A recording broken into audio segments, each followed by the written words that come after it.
Hello friends, എല്ലാവർക്കും കേലൻ family വ്ളോഗിൻ്റെ പുതിയൊരു വീഡിയോയിലേക്ക് സ്വാഗതം. ഇന്ന് ഞാൻ അപ്ലോഡ് ചെയ്യുന്ന വീഡിയോ 2 ദിവസം മുന്നേ എടുത്തു വച്ചിരുന്നതാണ്. എനിക്ക് കുറച്ച് കാരണങ്ങളാൽ ഇത് അപ്ലോഡ് ചെയ്യാൻ സാധിച്ചില്ല. മലയാളത്തിൻ്റെ വർഷാരംഭമായ ചിങ്ങം 1-നെ ഞാനും ഫാമിലിയും വരവേറ്റത് അമ്പലത്തിലേക്കുള്ള യാത്രയിലൂടെ തന്നെയായിരുന്നു. സാരിയൊക്കെ ചുറ്റിപ്പോകാൻ എനിക്ക് പൊതുവെ മടിയാണ്. എന്നാൽ ഇതിന് ഇപ്പോൾ ഒരു കാരണമുണ്ട്. കഴിഞ്ഞ കൊല്ലം ഇതുപോലെ തന്നെ ചുരിദാർ അണിഞ്ഞ് അമ്പലത്തിൽ പോയപ്പോൾ ധാരാളം സ്ത്രീകൾ സെറ്റ് സാരിയും സെറ്റ് മുണ്ടും ഒക്കെ എടുത്ത് സുന്ദരിമണികളായി വന്നത് കണ്ടു. അന്ന് ഞാൻ കരുതിയതാണ്, അടുത്ത കൊല്ലം ഞാനും ഇതുപോലെ സെറ്റ് സാരി എടുത്ത് പോകുമെന്ന്. അങ്ങനെ തുളസിക്കതിരൊക്കെ ചൂടി എൻ്റെ ആഗ്രഹം പോലെ തന്നെ ഞാൻ അമ്പലത്തിലെത്തി.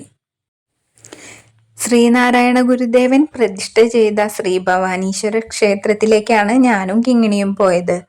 മാധവും ചേട്ടനും ഞങ്ങളെക്കാൾ മുന്നേ തന്നെ അഴകിയകാവ് ദേവീക്ഷേത്രത്തിലേക്കും പോയി. അമ്പലത്തിലെത്തിയപ്പോൾ ധാരാളം ആളുകൾ പുറത്തുണ്ടായിരുന്നു. അതിനേക്കാൾ കൂടുതൽ ആളുകൾ അമ്പലത്തിനകത്തായിരുന്നു ഉണ്ടായിരുന്നത്. ഇന്ന് അമ്പലത്തിൽ പ്രത്യേക വഴിപാടുകളും ഗണപതി ഹോമവും വിശേഷാൽ പൂജകളും ഒക്കെ ഉണ്ടായിരുന്നു. ഞാൻ അമ്പലത്തിനകത്ത് വലം വെച്ചപ്പോഴെല്ലാം മഴ പെയ്യുന്നുണ്ടായിരുന്നു. അവിടെ നിന്നും തൊഴുതു പുറത്തിറങ്ങിയതും മഴയൊക്കെ മാറിയിരുന്നു.